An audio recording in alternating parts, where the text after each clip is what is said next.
మిత్రులారా, రంగారెడ్డి జిల్లా తుక్కుగూడలోని ZPHS high స్కూల్లో హెడ్ మాస్టర్ గారికి ఘోర అవమానం మిత్రులారా. ఇదైతే చాలా దారుణమైన విషయం, చాలా బాధాకరమైన విషయం కూడా నేను చెప్తున్నాను. మరి అదే స్కూల్లోని ఒక విద్యార్థి అయ్యప్ప మాల వేసుకున్నాడని, ఆ అయ్యప్ప స్వామి హోంవర్క్ చేయలేదని మరి పక్కకు నిలబెడితే, మరి ఆ స్థానికంగా ఉన్నటువంటి లోకల్ నాయకులు కానీ, లీడర్లు కానీ, మరి అలాగే అయ్యప్ప మాల వేసుకున్న వాళ్ళందరూ కూడా వచ్చి అక్కడ హెడ్ మాస్టర్ గారిని బలవంతంగా అక్కడ ఉన్నటువంటి విద్యార్థులందరి కాలు మొక్కించారు. సో ఇది చాలా బాధాకరమైన విషయం. అసలు మాల అంటే ఏంది? ఇప్పుడు అయ్యప్ప మాల అంటే ఏంది, శివస్వామి మాల అంటే ఏంది, ఆంజనేయ స్వామి మాల అంటే ఏంది, దుర్గామాత మాల అంటే ఏంది, ఇట్లా మనం కోల్చే దేవుని బట్టి ప్రతి ఒక్కరు కూడా మాలలు వేసుకుంటారు. అసలు మాల అనేది ఏంది? అసలు మాల అనేది ఒక మార్పు. ఒక మనిషి చెడు అలవాట్లకు అలవాటు పడితే, మరి బాగా డ్రింక్ చేయడం కానీ, మరి వాళ్ళ మైండ్ కరెక్ట్ లేకపోవడం కానీ, ఆ విధంగా ఉన్నప్పుడు ఆ మనిషి 40 రోజులు ఒక ధ్యానంలో ఉంటే, ఒక మాల రూపకంగా కానీ ఒక ధ్యానం చేస్తుంటే, మరి ఆ మనిషి మారడానికి అవకాశం ఉంటుంది. 40 రోజులు నువ్వు మాల వేసుకున్నా మాల వేసుకోకపోయినా 40 రోజులు నువ్వు కరెక్ట్ ఏదైతే వర్క్ అనుకుంటావో ఆ వర్క్ కోసం నువ్వు కష్టపడితే 100% నీ మైండ్ థాట్ మాత్రం ఖచ్చితంగా మారుతుంది. సో మాల అనేది ఒక మంచి పద్ధతి అది. కాబట్టి అలాగని మరి ఒక విద్యార్థికి ముఖ్యం ఏంటి? తల్లిదండ్రులు జన్మనిస్తే మనకున్నట్టు ఒక ఉపాధ్యాయుడు ఒక మంచి జ్ఞానాన్ని ఇస్తాడు. నువ్వు సొసైటీలో ఒక మర్యాదగా బతకాలన్నా, నువ్వు జీవితంలో ఒక మంచి జాబ్ కొట్టాలన్నా, ఒక రాజకీయ నాయకుడు కావాలన్నా, ఒక సినిమా హీరో కావాలన్నా, ఇక్కడ ఉపాధ్యాయుడు చెప్పిన ప్రకారంగా నడుచుకుంటే ఖచ్చితంగా ఆ విద్యార్థి బాగుపడతాడు. అంతే తప్ప అంతకుమించి ఆ ఉపాధ్యాయుడికి ఎట్లాంటి స్వార్థం అయితే ఉండదు. తను పాఠాలు చెప్పిన విద్యార్థి మంచి పొజిషన్లో ఉంటే బాగుండని ఏ ఉపాధ్యాయు అయినా కూడా గర్వపడతారు. కానీ అదే ఉపాధ్యాయుని మరక్కడ ఆ విద్యార్థులను కాలు మొక్కించి మరి తను అంతా అవమానపరచడం అనేది ఇది చాలా బాధాకరమైన విషయం మిత్రులారా. మరి అయ్యప్ప స్వామి చెప్పారా ఇట్లా ఈ విధంగా మిమ్మల్ని చేసే, ఈ విధంగా ఉండాలని కూడా మరి అయ్యప్ప మాలలో ఏమైనా రాసి పెట్టిపోయారా? అసలు తరగతి గదిలో తప్పు చేస్తే ఖచ్చితంగా ఉపాధ్యాయుడు మనకు పనిష్మెంట్ ఇస్తారు. హోంవర్క్ చేయకపోయినా, కరెక్ట్ చదవకపోయినా, నువ్వు అన్ఫిట్గా ఉన్నా కూడా. ఇదైతే అది మన మంచి కోసమే, ఆ విద్యార్థుల బాగు కోసమే. ఇది 100% మిత్రులారా. అంటే ఇప్పుడు ఒక స్కూల్కు, ప్రతి స్కూల్కు ఒక యూనిఫామ్ ఉంటుంది. అసలు ఆ యూనిఫామ్కు మీనింగ్ ఏంటి? అసలు అక్కడ ఎంత డబ్బున్నోళ్ళైనా, ఎంత కటిక పేదరికంలో ఉన్న విద్యార్థులైనా, బాగా ఆధిపత్య వర్గాల బిడ్డలైనా కూడా ఆ స్కూల్లోని అందరూ సమానంగా కనిపించడానికే యూనిఫామ్ ఉంటుంది మిత్రులారా. అంతే కదా. మరి ఆ స్కూల్లో అందరిని కూడా సమానంగా చూడాలి కదా.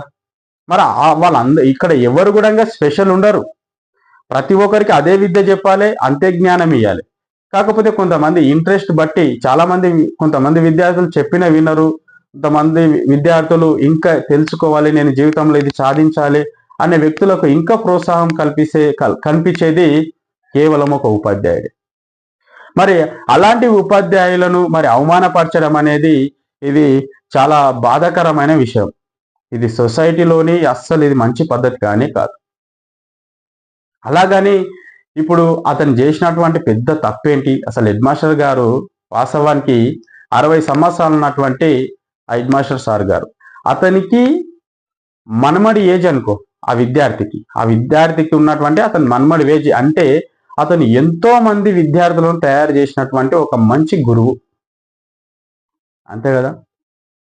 ఇక్కడ వేలాది మంది, వందలాది మంది విద్యార్థులను తయారు చేసే ఒక గురువుకు ఇంత అవమానం జరగడం అనేది ఇది చాలా బాధాకరమైన విషయం. సరే పోని ఆ విద్యార్థి పైన, అయ్యప్ప మాల వేసుకున్న విద్యార్థి పైన అనుచిత వాక్యాలు చేయడం కానీ, కాలుతో తన్నడం కానీ, ఇంకా వేరే వల్గర్గా మాట్లాడడం కానీ గనక చేస్తే అతని పైన చర్య తీసుకోవచ్చు. కానీ జస్ట్ హోంవర్క్ చేయలేదని మరి పక్కకు నిలబెట్టినందుకే అంత అవమానం ఎందుకు? మరి మీరు అందరూ కూడా అంటున్నారు ఒక దళిత, ఒక మాదిగ జాతికి సంబంధించిన హెడ్ మాస్టర్ అని.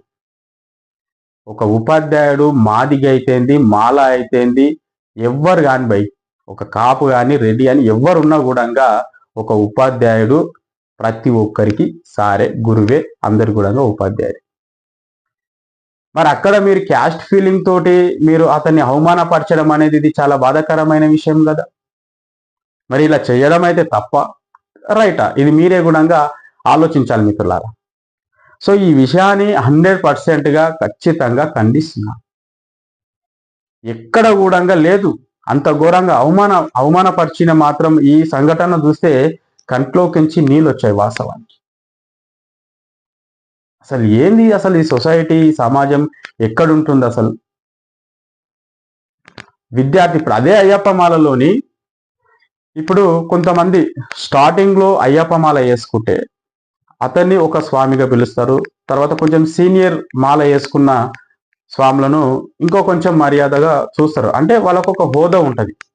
సో వాళ్ళని అడిగి కూడా తెలుసుకోవచ్చు కదా మీరు. ఇప్పుడు వాళ్ళని అడిగి కూడా తెలుసుకోవచ్చు కదా.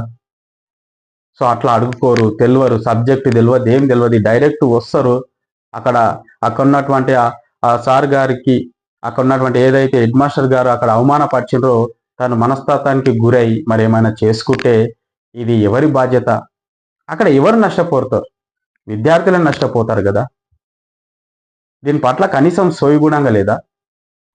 ఖచ్చితంగా ఈ విషయాల పట్ల, ఇట్లాంటి సమస్యల పట్ల చాలా జరుగుతూ ఉన్నాయి మిత్రులారా. చాలా చాలా అంటే చాలా జరుగుతూ ఉంటాయి. కాబట్టి దీన్ని ఖచ్చితంగా ప్రభుత్వమే చర్య తీసుకోవాలి, ప్రభుత్వం పట్టించుకోవాలి. విద్యా సమస్యలు ఎప్పుడైతే బాగుపడతాయో ఈ దేశం అప్పుడే బాగుపడుతుంది. పక్క దేశాలు చూసుకోండి రా బాబు. మీరు ఒకసారి పక్క దేశాల గురించి ఆలోచించండి, మన దేశం గురించి ఆలోచించండి. మన దేశం ఇంకా ఇక్కడనే కొట్లాడుతున్నది, కానీ వేరే దేశాలు అసలు ప్రపంచానే ఏలుతున్నారు వాళ్ళు. అంటే వాళ్ళకు మనకు ఉన్నటువంటి తేడా ఏంటి? జ్ఞానం. కానీ మనకి ఇక్కడ జ్ఞానం చెప్పే టీచర్లే ఏమన్నా చేస్తున్నారంటే మనల్ని అది చేస్తుండ్రు, ఇది చేస్తుండ్రు, కొడుతుండ్రు. అది కొడితే ఎవరి కోసం? మన మంచి కోసమే కదా, మన విద్యార్థుల కోసమే కదా, మన పిల్లల కోసమే కదా. అక్కడ ఉపాధ్యాయుడు కూడా ఒకవేళ తప్పు చేస్తే అతన్ని ఖచ్చితంగా మీరు శిక్షించవచ్చు చట్టపరంగా. అంతేగాని జస్ట్ ఏదో ఆ స్వామిని కొంచెం పక్కకు నిలబెట్టినని చెప్పి అంత ఘోరంగా అవమానపరచడం అనేది ఇది చాలా బాధాకరమైన విషయం. ఇప్పుడు మాల వేసిండు. ఇప్పుడు ఒకే మిత్రులారా, ఒక విషయం నేనేమంటున్నా అంటే 40 రోజులు మాల వేసిండు ఒక అయ్యప్ప మాల. 40 రోజుల వరకు తను ఏం చదవకపోతే అసలు తన విద్యలో ఎంత వెనకకు పడ్డట్లో ఒకసారి మీరే ఆలోచించండి. ఈ దేశంలో నీత ఎంత ఆస్తున్నా, నీత ఎన్ని కోట్లున్నా, నీకెంత భూమి ఉన్నా కూడా విద్య లేకపోతే మాత్రం నీ స్థాయి ఖచ్చితంగా సొసైటీలో చిన్న చూపే. మరి 40 రోజులు అయ్యప్ప మాల వేసుకొని మరి అక్కడనే ఆశ్రమంలో ఉండి మీరు అక్కడనే ధ్యానం కానీ అక్కడనే పూజలు చేసుకుంటూ ఉంటే నీకు ఇక్కడ ఎవరు విద్య ఏ రకంగా వస్తుంది నీకు? రేపు నాటికి నువ్వు చిన్న కానిస్టేబుల్ కావాలన్నా, ఎస్ఐ కావాలన్నా, ఒక ఎంఆర్ఓ కావాలన్నా, పట్వారి కావాలన్నా, ఒక కలెక్టర్ కావాలన్నా, ఇవి ఏది కావాలన్నా కూడా నీకు ఖచ్చితంగా విద్యనే అవసరం తప్ప నీకు మాల అనేది ఒక బాధ్యత, ఒక బూలు, ఒక భయం, అంతకు మించి ఏం లేదు. ఒక జ్ఞానం. నువ్వు మంచి దారిలో నడవాలని ఆ మాల వేసుకున్నావు. బట్ కాకపోతే ఈ విద్య కూడా నీకు చాలా ఇంపార్టెంట్. మరి అలాంటి విద్య చెప్పే ఒక ఉపాధ్యాయుని అవమానపరచడం అనేది ఇది చాలా సిగ్గుచేటు మిత్రులారా, చాలా సిగ్గుచేటు. మరి అక్కడ దళితుడు అని పేరు చెప్పి, మాదిగా టీచర్ అని పేరు చెప్పి అవమానపరచడం. అరే విద్య జ్ఞానం ఉన్నోడు కావాలి మనకు. అక్కడ మాల, మాదిగా, ఈ కులం పిచ్చిలు ఎందుకు భయ మాకు అర్థం కాదు. కానీ మరి అక్కడ ఉన్నటువంటి ఒక మాదిగా ఒక హెడ్ మాస్టర్గా ఉన్నాడు, అక్కడ విద్య చెప్తున్నాడు అంటే అతనికి జాబ్ రావడం అనేది కూడా ఏదో ఆషామాషి అని చెప్పి రాలేదు కదా. ఎంతో చదివి, ఎంతో కష్టపడి, ఎన్నో అవమానాలు భరించి మరి అతను ఒక ఉపాధ్యాయుడు అయిండు. మరి తెలివి ఉన్నందుకే కదా అతను ఉపాధ్యాయుడు అయిండు. మరి అతను రిటైర్మెంట్కు దగ్గరలో ఉన్నాడు. అట్లాంటి వ్యక్తి ఎందుకు అనుచిత వాక్యాలు చేస్తారు? అతను కూడా ఒక హిందువే కదా. మీరు అట్లా అవమానపరచుడు అనేది చాలా బాధాకరమైన విషయం మిత్రులారా. ఖచ్చితంగా ఈ విషయాన్ని మేము 100% ఖండిస్తున్నాం. అసలు విద్యకున్న విలువ మన దేశంలో లేదు. విద్యకున్న విలువ తెలుసుకోవాలి. ఫస్ట్ ఆఫ్ ఆల్ ఉండాలి. అయ్యప్ప మాలలు వేయాలి, శివమాలలు వేయాలి, ఆంజనేయ స్వామి మాలలు వేయాలి, దుర్గామాత మాలలు వేయాలి. కానీ దాంతోపాటు విద్య కూడా ఉండాలి. విద్య లేకపోతే మళ్ళీ నీవు ఎన్ని మాలలు వేసినా కూడా ఉత్తదే. ఇది ఖచ్చితంగా తెలుసుకోండి. ఫస్ట్ మన గురువు మనకు విద్య చెప్పే, మనకు చదువు చెప్పే గురువు, ఆ సారే మనకు పెద్ద గురువు. అంతకు మించిన గురువులు ఎవ్వరు కూడా లేరు. మరి అలాంటి గురువును ఇక్కడ ఏ విధంగా అవమానపరుస్తారు అనేది కూడా మేము అడుగుతున్నాం మిత్రులారా. ప్లస్ ఇంకొకటి ఏంటంటే ఇక్కడ క్యాస్ట్ తెస్తున్నారు. ఇక్కడ క్యాస్ట్ వేసినటువంటి మాదిగ, ఆ మాదిగ కులంలో ఉన్నటువంటి వ్యక్తులు కూడా హిందువులే. కానీ అక్కడ మర్యాద పూర్వకంగానే హోంవర్క్ చేయలేదని పక్కకి నిలబెట్టినంత మాత్రం అతను ఏదో అవమానపరిచిండు, ఏదో చేసిండు అని చెప్పి అక్కడ మీరు వచ్చి నినాదాలు చేసుడేంటి? అసలు సార్ మీద విరుచుకుపడు ఎందుకని కూడా మేము అడుగుతున్నాం. ఖచ్చితంగా దీని పట్ల ప్రభుత్వం చర్య తీసుకోవాలి.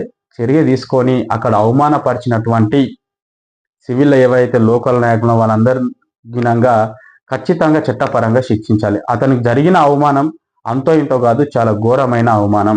60 సంవత్సరాలున్న ఆ వ్యక్తి, రిటైర్మెంట్కు దగ్గరలో ఉన్నటువంటి వ్యక్తి, ఎంతో మంది, వేలాది మంది, వందలాది మందిని తీర్చిదిద్దినటువంటి ఒక ఉపాధ్యాయునికి అవమానం జరిగితే ప్రభుత్వం చూసుకుంటూ కూడా కూర్చుంటే సిగ్గుచేటు అని కూడా మేము అడుగుతున్నాం.